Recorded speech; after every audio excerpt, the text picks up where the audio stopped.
십자가로 세워진 가정, 예수만 섬기는 우리 집. 십자가로 세워진 가정, 예수만 섬기는 우리 집. 십자가로 세워진 가정, 예수만 섬기는 우리 집. 아멘. 사랑하는 우리 대전명석교 성도님들, 우리 가정 그냥 우연히 생겨난 가정이 아닙니다. 그냥 어떻게 하다 보니까 우리 가정이 이렇게 어쩌다가 보니까 정신 차려 보니까 내가 어떤 여자하고 어떤 남자하고 결혼해가지고 가정이 이루어져서 지금 이 가정이 저절로 생겨난 것 아니죠, 여러분.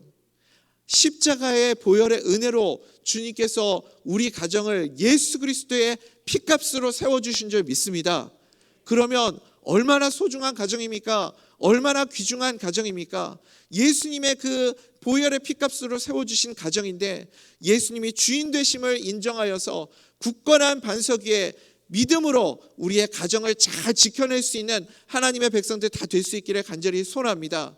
너무너무 소중한 가정이기 때문에, 그래서 예수님의 생명값으로 세운 이 가정이기 때문에 우리가 이 가정을 잘 지켜내야 됩니다. 가정을 잘 지켜낼 수 있는 유일한 소망과 유일한 길도 예수 그리스도밖에 없는 줄 믿습니다. 우리 대전명석교회 다음 세대가, 우리 대전명석교회 비전트리가, 우리 대전명석교회 청년이 가장 소망이 넘쳐나게 되기를 간절히 소원합니다. 우리 1세대보다 본당에서 예배드리는 우리의 예배보다 저 비전트리에서 예배드리는 우리 자녀들의 예배가 더 뜨겁고 더 성령의 역사가 충만하고 더 은혜가 넘쳐나는 예배가 되기를 간절히 소원합니다. 우리 가정 가운데서도 우리들보다, 부모들보다 자녀들이 더 주님을 사랑하고 더 소망이 있고, 그리고 더 주님을 신뢰하는 믿음의 길을 걸어가는 우리 자녀들 다 될 수 있기를 간절히 소원합니다. 오늘 우리가 에베소서 6장 1절부터 4절의 말씀을 함께 읽었습니다. 이 말씀을 읽을 때 우리 성도님들의 마음속에 어떤 생각이 드십니까? 특별히 6장 4절 말씀 우리 같이 한번 읽어볼까요? 6장 4절입니다. 함께 읽어보겠습니다. 시작. 또 아비들아, 너희 자녀를 노엽게 하지 말고 오직 주의 교훈과 훈계로 양육하라. 아멘. 아비들아, 자녀들을 노엽게 하지 말라. 부모들아, 자녀들을 노엽게 하지 말라. 이 말씀을 우리가 읽을 때 어떤 생각이 드시나요? 이 말씀의 진정한 의미가 뭘까요? 우리가 자녀들 앞에서 전전긍긍하면서 자녀들의 비위를 맞추고 자녀들이 행여나 노여움을 가질까봐, 분노할까봐, 화가 날까봐 노심초사하고 조심하게 그렇게 살아가라는 의미는 절대 아니겠죠. 그런 의미로 하나님이 우리에게 이 말씀을 주신 것은 아니겠죠. 이번 주간 우리는 계속해서 십자가로 세워진 가정, 예수만 섬기는 우리 집, 이 말씀을 주제를 가지고 함께 말씀을 나누고 있습니다. 여러분, 우리가 이번 주간에 계속해서 나누는 메시지의 핵심은 무엇입니까? 핵심은 변하지가 않습니다. 기준은 딱 한 가지밖에 없습니다. 어떠한 상황 가운데서도 우리 가정을 바라볼 때 예수님을 통해서 우리 가정을 바라보는 것을 놓치지 말라는 겁니다. 남편을 바라볼 때도, 아내를 바라볼 때도, 부모님을 바라볼 때도, 자녀들을 바라볼 때도 예수님을 통과해서 자녀들을 바라볼 수 있을 때, 그때 우리가 이 말씀을 그대로 지켜나갈 수 있다라는 겁니다. 자녀들을 노엽게 하지 말라라는 이 말씀의 핵심도 마찬가지입니다. 예수 그리스도를 통과해서 자녀들을 바라볼 수 있어야 한다라는 의미인 거죠. 그래서 예수님의 말씀으로, 예수님의 마음으로 가족들을 대하고 자녀들을 대하면 그것이 무엇이겠어요? 당연히 주의 교훈과 훈계가 되지 않겠습니까? 자녀들의 마음을 그래서 노엽게 하지 않는 일이 될 수 있다라고 오늘 우리에게 가르쳐주고 있습니다. 그러니까요, 예수 그리스도를 통과하지 않고 그냥 무조건 자녀들한테 비유 맞추고 노엽게 하지 말라는 의미가 아닙니다. 자녀들을 사랑으로만 감싼다고 그게 성경적인 교육이라고 말할 수 있겠습니까? 그게 예수님의 마음이라고 말할 수 있겠습니까? 또 무조건 잘못했다고 자녀들을 윽박지르고 혼낸다고 예수님의 마음이라고 우리가 말할 수 있을까요? 여러분, 잠언 13장 24절 우리가 참 잘 아는 말씀입니다. 특별히 우리가 자녀들을 혼내고 자녀들에게 매를 들었을 때 이것이 성경적인 교육이다, 이것이 내가 잘못한 행동이 아니다 라고 그렇게 우리 스스로를 위로하고 또 이걸 성경적인 당위성을 갖기 위해서 우리가 자주 이 말씀을 인용하지 않습니까? 잠언 13장 24절 말씀 보니까 매를 아끼는 자는 그의 자식을 미워함이라 자식을 사랑하는 자는 근실히 징계하느니라. 그러니까 여러분, 자녀를 위해서 매를 드는 게 성경적이에요. 그렇죠, 여러분? 자녀를 위해서 매를 들 수 있어야 됩니다. 그런데 중요한 건 이거예요. 언제 매를 드느냐는 겁니다. 사랑하는 우리 성도님들, 언제 우리가 자녀를 위해서 매를 들어야 되죠? 어느 순간에 우리가 매를 들어야 될까요? 우리는요, 많은 순간에 내가 그것을 판단하고 내가 그것을 결정합니다. 내가 판단하고 내가 결정해서 내가 생각할 때 매를 들어야 할 때, 내가 화가 날 때, 내가 자존심 상할 때, 내가 속상할 때, 내가 마음이 언짢을 때, 그때 매를 들죠.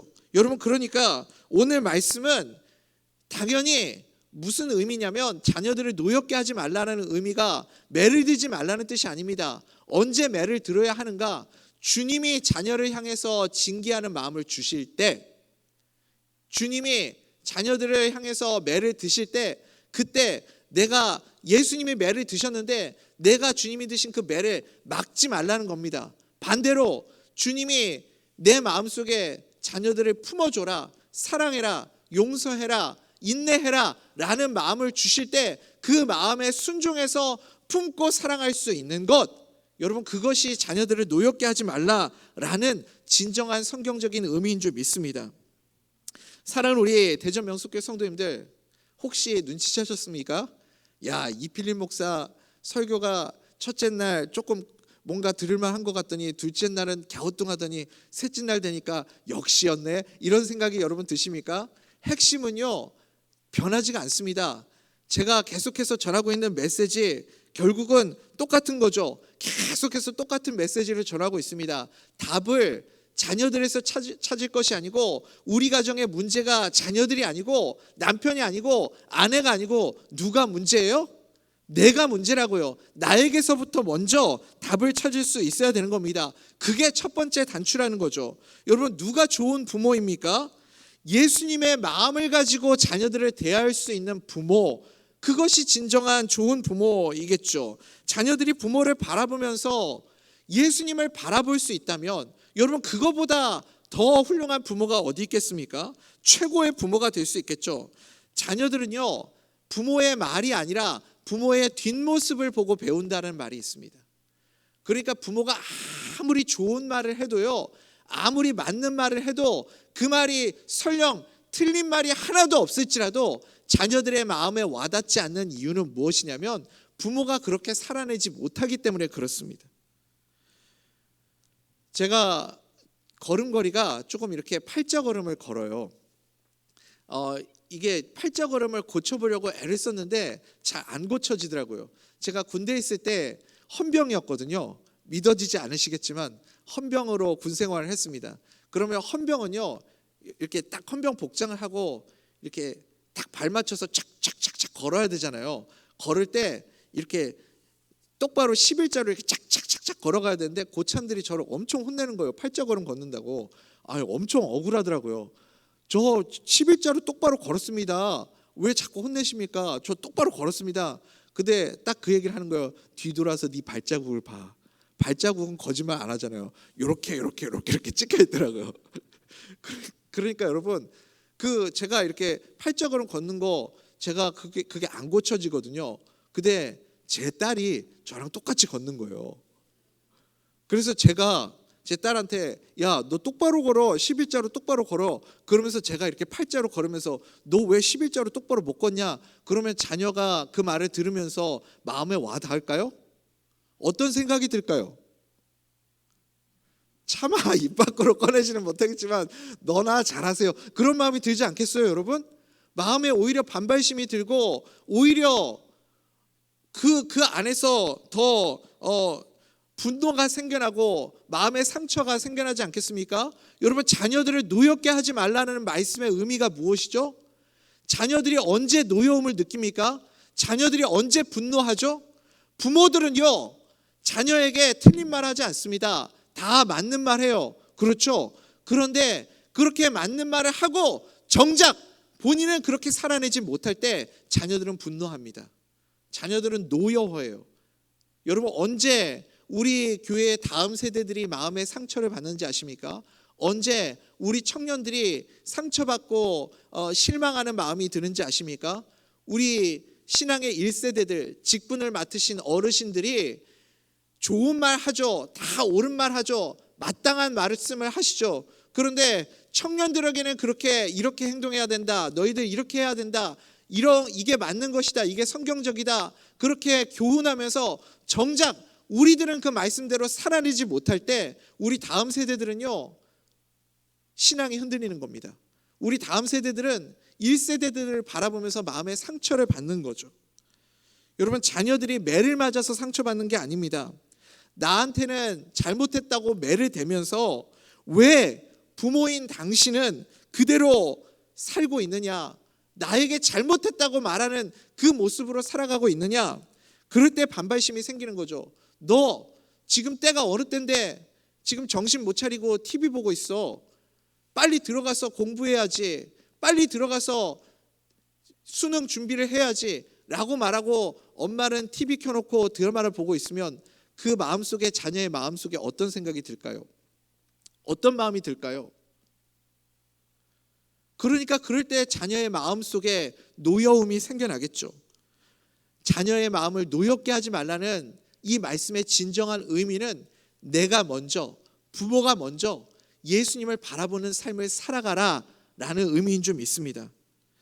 부모가 예수님을 바라보게 되면 자녀들도 부모를 바라보게 되는 눈이 달라지게 될 줄 믿습니다. 여러분, 우리가 자녀들을 바라볼 때 좀 세상과는 다른 관점으로 자녀들을 볼 수 있기를 간절히 소원합니다. 자녀들은 우리 주님이 우리에게 주신 선물이잖아요. 십자가로 세워진 가정이고 예수님의 피값으로 우리에게 주신 최고의 선물이 우리의 가정인 줄 믿습니다.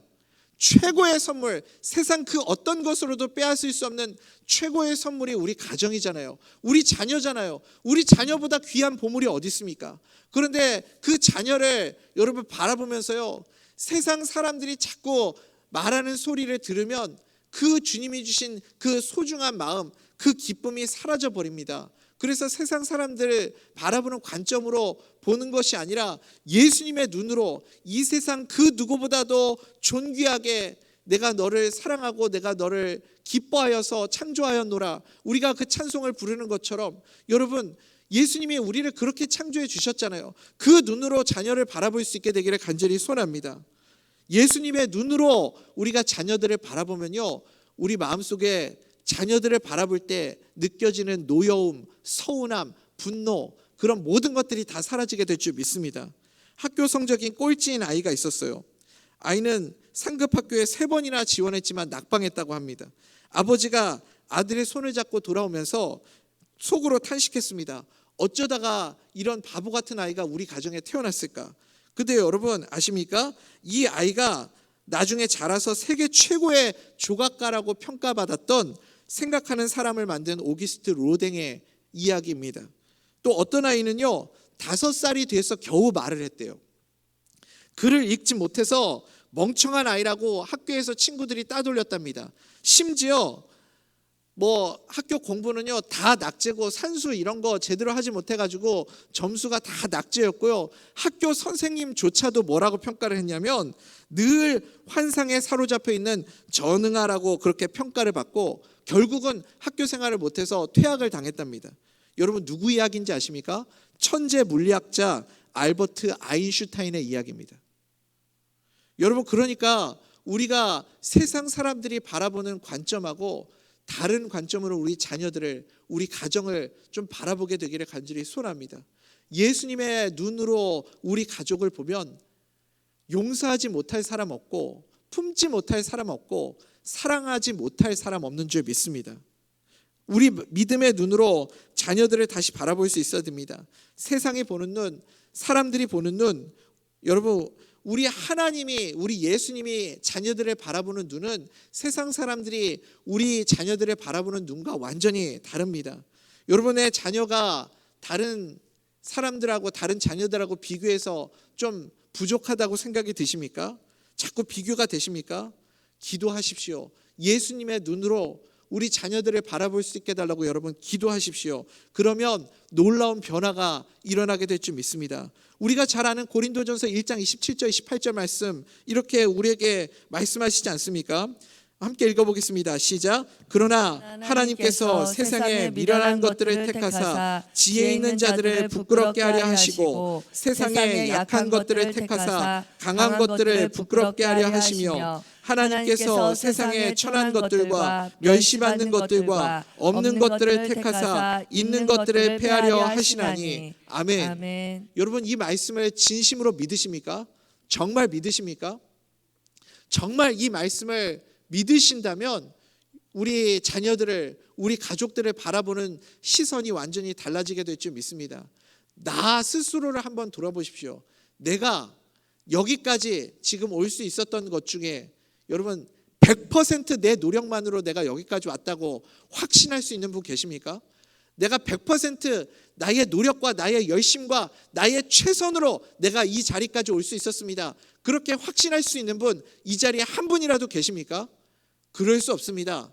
여러분 내가 최선을 다했다 할지라도 어느 시점에 내가 살아왔던 시간 속에 설령 그 시간에 내가 예수 그리스도를 알지 못했고 내가 신앙이 없는 시간을 살아갔던 시간이 있다 할지라도 그 시간 속에서도 돌이켜보면 주님의 은혜가 없었으면 내가 여기까지 올 수 없었습니다.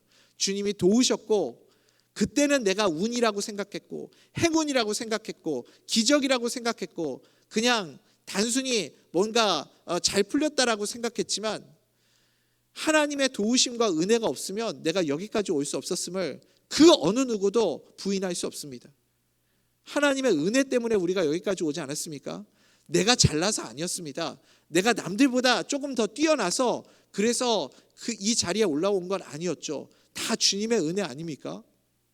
우리 자녀들을 바라볼 때도 주님을 신뢰하는 마음으로 자녀들을 바라볼 수 있게 되기를 간절히 소원합니다.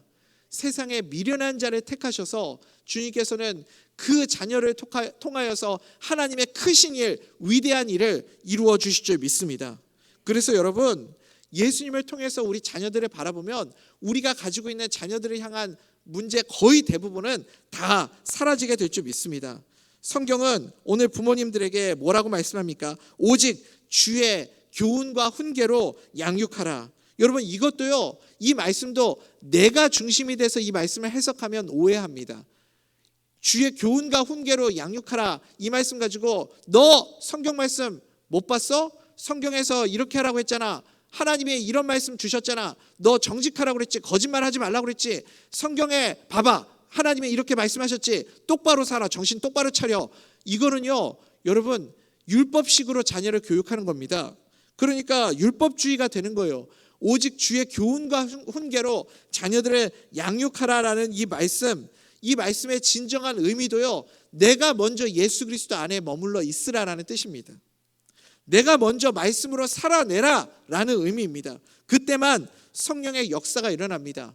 여러분 우리 자녀들이 살아갈 다음 세대는요 우리가 지금까지 살아왔던 시대와는 상상도 할 수 없는 어마어마한 영적인 전쟁이 일어나는 시대를 살아갑니다. 여러분 우리가 청소년 시절에 우리가 살아갔던 그 시절에 뭐 동성연애 이런 얘기 들어보셨습니까? 우리가 대학 생활하고 학창 시절에 무슨 마약 얘기 이런 거 들어보셨어요? 게임 중독 이런 얘기 들어보셨습니까? 우리 다음 세대들이 살아갈 시대는요 우리가 지금까지 살아왔던 시대와는 완전히 다른 어마어마한 영적인 전쟁이 벌어지는 시대를 살아갑니다. 여러분 그러니까요 제가 전에도 한번 말씀드렸죠. 우리 안에 성령님이 채워지지 않으면 예수 그리스도가 채워지지 않으면 반드시 다른 것으로 채워진다고요. 우리 자녀들 한번 바라보십시오. 우리 자녀들요 다 지금 영적인 그런 무언가에 지금 영향에 사로잡혀 있습니다. 게임의 영에 사로잡혀 있고요. 중독의 영에 사로잡혀 있고요. 미디어의 영에 사로잡혀 있고요. 무엇이든지 지금 그 영적인 싸움을 지금 벌이고 있습니다. 부모가 성령으로 충만해야 우리 자녀들을 이 영적인 전쟁에서 지켜낼 수 있지 않겠습니까? 부모가 예수님을 바라보며 예수님의 모습을 닮아가는 것이 여러분 성령 충만인 줄 믿습니다. 가정의 가장 큰 유산이 무엇이냐면 예수님을 바라보는 거예요. 부모가 예수님을 바라볼 수 있고, 그래서 그 부모를 통하여서 자녀들이 예수님을 바라볼 수 있다면 그것이 하나님이 우리 가정에 주신 최고의 축복 중에 축복인 줄 믿습니다. 부모가 가지고 있는, 여러분, 우리가 좋은 것만 자녀들한테 물려줘야 되잖아요. 최고의 것, 좋은 것만 물려줘도 지금 모자랄 판에 안 좋은 것, 부정적인 영향 이런 거 물려주면 되겠습니까? 부모가 가지고 있는 상처, 부모가 가지고 있는 아픔, 부모가 가지고 있는 이런 어두운 것들, 이런 것들이 자녀들한테 흘러가면 안 되잖아요. 여러분, 예수님을 바라본다라는 것은 무엇이냐면 내가 가지고 있었던 내 과거의 모든 상처들, 아픔들, 어두움을 절단하고 끝내고 이제 자유함을 얻어서 완전히 치유함을 받아서 그 다음 세대들에게는 좋은 것만 물려줄 수 있는 상태가 된다라는 뜻입니다. 그러니까 여러분, 우물가의 여인, 우리가 요한복음 4장에 보면 우물가의 여인 바라볼 때 그 여자는 상처 덩어리 아닙니까? 마음속에 온갖 상처가 다 들어가 있잖아요. 사람들에 대한 상처, 우울증, 대인기피증, 공황장애, 모든 상처들이 그 마음속에 다 들어 있습니다. 근데 이 우물가의 여인이 언제 완전히 치유받았어요? 예수님을 만나고요. 예수님을 만나니까 더 이상 그녀는 그녀의 그 과거에 머물러 있지 않아요. 그래서 사람들 앞에 나아가잖아요. 어떻게 그렇게 사람들 앞에 가서 예수 그리스도를 증거하고 사람들을 찾아갈 수 있어요? 완전히 치유받았다는 거예요.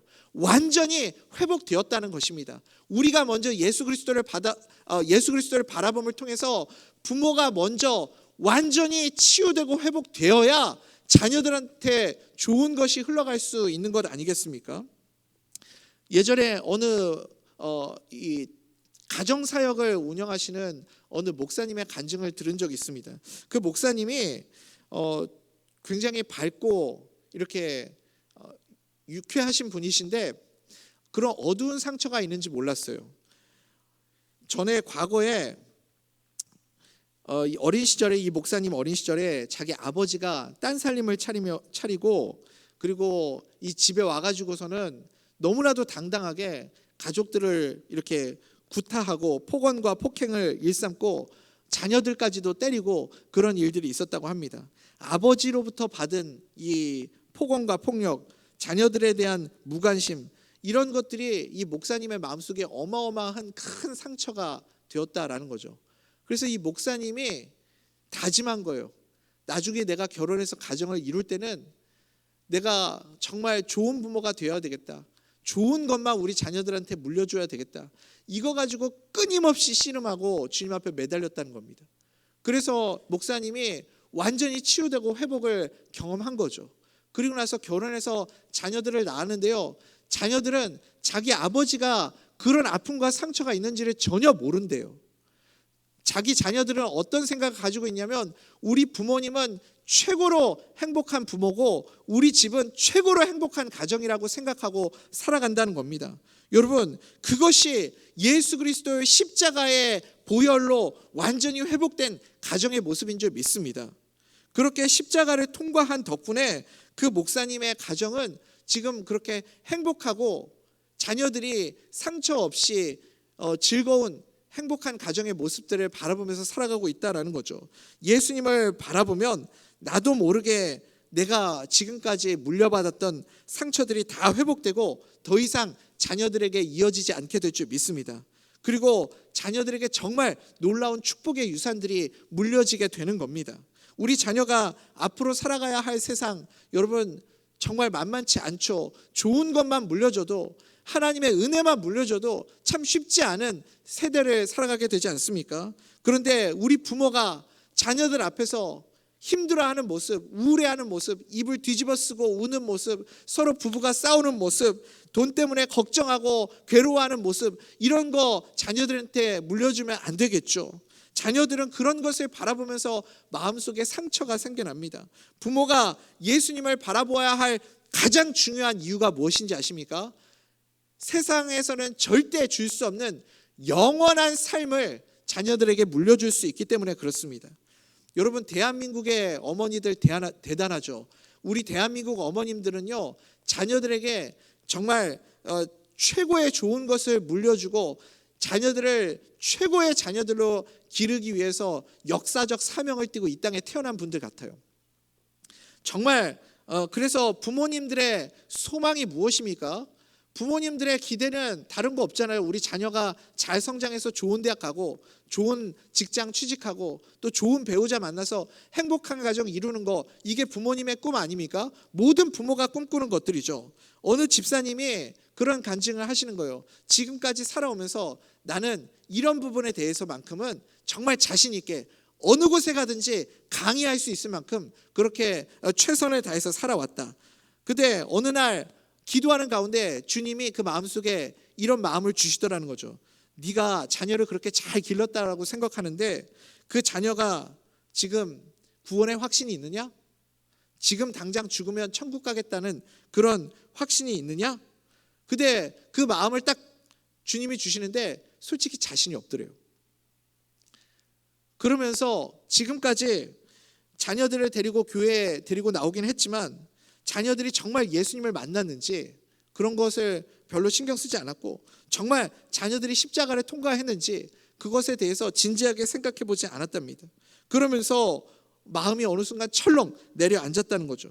그 집사님은 자녀에게 세상에서 잘 되는 것보다 더 중요한 것이 영원한 생명을 얻는 것이라는 것을 깨달았습니다. 그래서 주님 앞에 엎드려서 회개하고 기도했다는 거예요.